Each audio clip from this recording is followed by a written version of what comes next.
guys, welcome to Media One Wrap This YouTube channel. This week, we're going to talk about a couple things that we haven't talked about before. So we've been asking you guys for comments and some, input on our episodes. And last week, we got a comment that I wanted to read to you guys. And it says, hey guys, I would love if you could make an episode on workflow. I'm having a hard time figuring out the best way to implement the whole process at my shop. And you seem to have it dialed in perfectly. Like workflow, softwares, work orders, printed documents, etc. Keep doing what you're doing. And I took that around the shop last week and I showed it to the guys and read it and we laughed because that's a really difficult thing and we don't think we're very perfect with it either. But I kind of wanted to go through our processes and kind of, maybe you guys will get something from it and maybe you guys can teach us something as well. So with the two divisions of our company, Wrap This and Media One, things flow a little bit different because we have a sign company, a full manufacturing sign company, and then we have a wrap division as well. Two totally separate types of businesses within the sign industry, right? So on the wraps, we wrap 80 vehicles a month. As you can see, they're all over our shop. We fill this place on the regular with vehicles. Vast majority of those are commercial vehicles, but sometimes we do 4 or 5 color change vehicles for regular people every month as well too. So the flow of that work is really, really important, and that starts in the front of the house. That starts with the salespeople, that starts with the artwork, how they write the project up, and then how that artwork is translated to the printers, and then out here, printed out to the installers and how they install it, how the layouts are. So that's what we wanted to talk a little bit about. I'm not in the vinyl department, but as far as workflow goes, it's super important that all your artwork is checked and double checked, it's signed off on, the colors are right, that it gets produced properly the first time, because there's a ton of work between printing, laminating, any kind of weeding that needs to go on, second service stuff, that it's not just something got screwed up, let's fix, fixing it quick doesn't really happen because of all the different steps, especially when there's different iterations of you start with this design and then it progresses and progresses and progresses and progresses, and now you're 6 layers deep and artwork is flying all over between people. Exactly. So once that artwork is approved by the client and the salesman, everybody likes it, it's all good to go, it goes into the system, and we'll talk about that in a minute, then it gets printed out. Now, if it's wrong, you have a bunch of chances to catch it. If something happens, if a color's not right, you've got the pre-press guys, the guys that are running the printers that see it. And then you've got the production guys who are laminating the prints and getting it all cut up and ready to go on the vehicle. And then you've got the installers that are looking at it. You want to find any mistakes in the design sales stage, of course. But if it makes it all the way to your installers and then they install it, that's so much worse, right? And the worst thing is you print it, but you haven't laminated yet. The pre-press guy says, hey, this isn't right. But if it makes it to the production guys, they laminate it. Now you've got double cost of the material because you got lamination. Makes it all the way out here. The installers catch it. Hey, we did this wrong. So now we've got prints at $2.25 a square foot, plus the labor it took to actually get it to this stage that's wrong. So you have to scrap that, throw it away, and then go from there. Heaven forbid the installers put it on, then you're double out, all that kind of stuff. So this design part and how it goes through the shop and how your people are responsible for catching these mistakes is a huge part of the vinyl flow. And we print 30,000 square feet a month. We do 80 vehicles a month. So it's really critical on how this happens. The big takeaway is the farther into a shop that a mistake makes it before it gets caught, the more it costs you, the 100%. Deeper it gets into the shop. And when you're trying to be a profitable business, you just can't have that. 100%. And your people have to be bold enough. You have to encourage them to point these mistakes out. If a guy makes a mistake, like we do this all the time. Hey, Jason, you printed this the wrong color. You got to come to us and say, hey, I printed this the wrong color, so we're going to lose this $100 piece of vinyl. You cannot let it go and think that nobody's going to catch it. You have to nip it in the bud as quick as possible, right? To eliminate this $100 mistake becoming a $500 mistake, right? The most important critical thing is your client gets a perfect product, what was designed, what they paid for. You want them to be super happy with everything. So don't let your client pick out a mistake that you could have avoided, right? Now, with all that being said, this whole panel is printed wrong and it's $100 worth of vinyl. So in the grand scheme of things, that $100 isn't that big of a mistake. But what we really get into issues with is when we mess up in your department, in the fabrication department, because now you're dealing with larger signs, larger projects, a lot more product cost involved. So let's walk over there in the Media One side and talk about a couple things over there. You know, the biggest thing is employees they hide mistakes because they think it out of like a fear thing, like, oh, if I say, if I point this out, I'm going to get in trouble. Let's try and hide it. Let's try and fudge it. Let's try and fix it. And it shouldn't be, we're trying to catch mistakes so that we can point fingers and, oh, you're stupid. You did this, you did that. It's so you can catch the breakdown in the process. So you don't make that mistake next time. So you just got to eat it right when you got to eat it. But then you can go back and look at it and, all right, this is, we routinely do this, and this is a sticking point for us.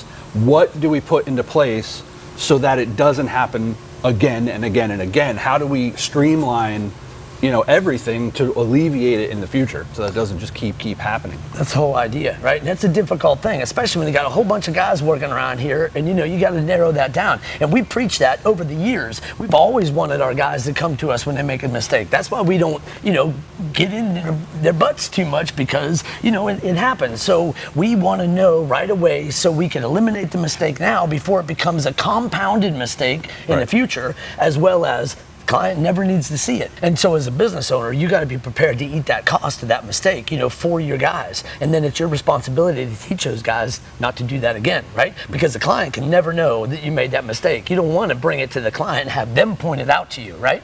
And it's really difficult because you have all these different projects going on. I mean, I don't know, we're working on 70 different projects right now. And different types of projects, that have different layers. This one right here has vinyl on it. So that has the same kind of hoops you got to jump through for a wrap, but then all the added hoops of a sign. So something that we implemented a couple of years ago is Square Coil software, and that has really streamlined and helped with this process. Now, obviously, we're still making mistakes. We still got stuff that happens, so it's not a foolproof 100% method, but, that's what you have to realize, that we are going to make mistakes because we're a custom fabrication shop. We're not doing the same thing every single day. Every project has different nuances, different parameters about it, and sometimes we do some stuff that we've never ever done before. So we're learning as we go along. The key is to learn from those things, and that's how you grow your company, because if you learn from this mistake, I'm famous for over the years taking on projects that we have no business taking on, right? Rick hates it. You told them what? Because, we could do it. We could do it. Rick, you just got to figure out how to do it. And the guys have been really great about that because we're a design build type of company, right? Sometimes that bites us in the ass because we've never done this before. So when we do it, something messes up, and now it costs us $1,000 to fix it.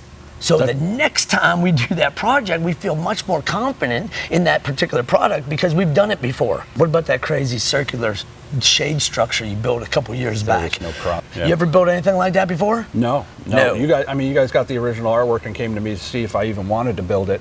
And we're like, hey, it's not a sign, but it's made out of aluminum, and we can build it. We can build anything. We took the job. But stuff like that, we had it designed one way, and then it went to engineering, and it comes back as something completely different. So you have to, change gears at that point. What was one of the things that we learned on that particular project that we could take into the future? Especially real complex stuff with odd attachment points. Factor in that there's going to be some sort of mock-up period of trying to, I had to build an entire fake top on my table to make sure that everything lined up before we take it 40 minutes away and try and install it. We didn't plan for that. I didn't calculate that material cost in there. I didn't calculate that labor, but we had to do it and we had to eat that cost because we knew if we got in the field and this thing didn't go perfect, it would cost us 3 times what it cost us to build that little model there. So you got to be willing to do whatever you have to do to make sure you don't fail miserably. You just, hey, we had to add this little extra cost. So the next time we're building something custom like that, we're definitely going to figure in that we might have to do a little mock-up, and that's calculated in the price. So it's something that we learned from that project, right? Yeah, definitely.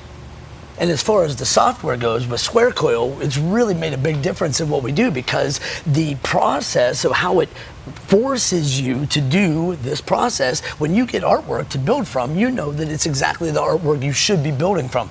Back in the day, we used to send artwork to the client, and then they'd approve it, and then we'd somehow grab artwork that was 3 revisions back, and we'd build that sign, which was totally wrong. So SquareCoil forces you not to do that, because the sales guy's responsibility, once he sells that job, is to make sure that the scope of work that we're doing, the design for that project, and the proposal all match up together. And then when he turns that into a job, then it's the project manager's responsibility to double check what he did. Right. So once that's released to you guys out here in the shop, you should have full confidence that what you're building from is the exact right document. Do we mess it up? Sure, it still happens. You know, there's still something that gets missed every once in a while, but it really focuses your flow on that. And the coolest thing is, we're not writing on paper anymore like we used to, but everybody in this shop has a laptop, a tablet, or a computer that has SquareCoil on it. So everybody in here has to clock into the jobs they're working on, but they have full access to the client, to the address the place is going, to the artwork, everything that's in there. And the tasks line up where everybody's communicating about that one project. You're not going back and looking into emails trying to find out what this raceway color was. It really focuses you on that. And it puts all your information in one spot. You know, as a fabricator, I used to have to run all over the shop to the, you know, the wall bank where we had all the work orders and, you know, organized. Print it out. Yeah, print it out in sleeves, you know, all right, go find your work order. All right, well, there's not enough information. I need the engineering. Now to go find the engineering. It's not in the folder. Now we got to go talk to this person, that person, find it in the, you know, the shared drive. It's really delays By having everything in one spot, I can just click through. I can look through the entire design packet, the entire engineering. I can see the permit, the proposal, and add another level of double checking to make sure that everything has been caught. We are producing what we're supposed to be producing. And everybody has access to that information. So it really makes it kind of a good joint team of having everybody on the same page, literally. So one other example of that is those big custom 53-foot trailers that we wrapped last year. And the guy called back and said, hey, we got 4 more we want to do before the end of the year. And these are $15,000, $16,000 wraps, right? So we go back to SquareCoil. As a sales guy, I went back to SquareCoil and I opened up that project and I went into costing on it, and I opened it up and I realized that project cost us $15,000 and we had charged the customer $15,500. Obviously there was an issue. There was like 126 hours of wrap labor. So I pulled all the wrap guys into my office. I pulled the painters in. Everybody who was involved in that project and said, what happened? You know, how did we miss this? And they said, don't you remember that thing came in here absolutely filthy and we had to spend 40 hours cleaning that thing. If it comes in here clean, it'll save us this much time. So I was able to go back in, make sure the client was going to have that thing completely washed, and then I raised the price up as well, and we actually made money on that second one, on the third one, and there's 2 more coming before the end of the year. And without SquareCoil, without that trackability of what we did, we'd have lost money on all 4 of those or broke even, and that's not what we're in business to do. We're here to make some money. Another important thing about minimizing mistakes is we sit down with the designer, we sit down with the fabricators, we sit down, me and Rick, especially on larger projects. You know, we sit down and we get everybody's opinion on how we're gonna build this thing, what we're gonna do to install it, before we even price the job out. We want input from the people that are gonna be building that job, that are gonna be installing that job, designing that job. You know, what do you guys think? So Rick and I don't know everything. These guys build bigger and badder signs than we ever would, you know, so it's like we want input from everybody that's doing this to give us the best chance of success with that sign. Yeah, especially the bigger, the more complex the project, you have to have everybody, you know, with their heads wrapped around it so that the shop is moving at a project, you know, together in a, you know, in a way that makes sense. And you know about it before. I mean, why would we come in here and slap a giant project on you guys with you having no clue of what it is or where it came from or whatever? Because we're talking like a month before we sign the project. You're in here with us, we're discussing it together. So when it gets here, everybody already knows it's coming in. Then it could be a celebration. Hey, we sold that job, you know, that's great. We did it, but everybody's involved in it. It kind of motivates the whole shop. But you're not just coming out here with some fresh thing and, you know, go. Right. You guys are kind of like, what? You know, so I think definitely involving you guys in the beginning. And it even goes further than that. We trust these guys so much. If we're working on this big project and we bring them in, we have a big meeting about it, and they're like, hey, this is, we don't know. Let's not do this job. And guess what? We do not do it. Right? That's, you know, we rely on that because, hey, we want to make a great product. We want to satisfy our client, make them happy, and we want to make money. You know, so if all those 3 parameters aren't checked, skip it. Not worth it. All right, guys. Well, I hope that helps a little bit with how we do workflow and software and things. We just touched on it. There's a ton more stuff to learn about. Obviously, we learn it every day. But thank you guys for watching the Media One Wrap This YouTube channel. And leave us some comments. We're obviously replying to what you guys are saying. So let us know what you want to know next. All right? Thanks. Let's just not build any more round shit. No. No more Ever round. again. No.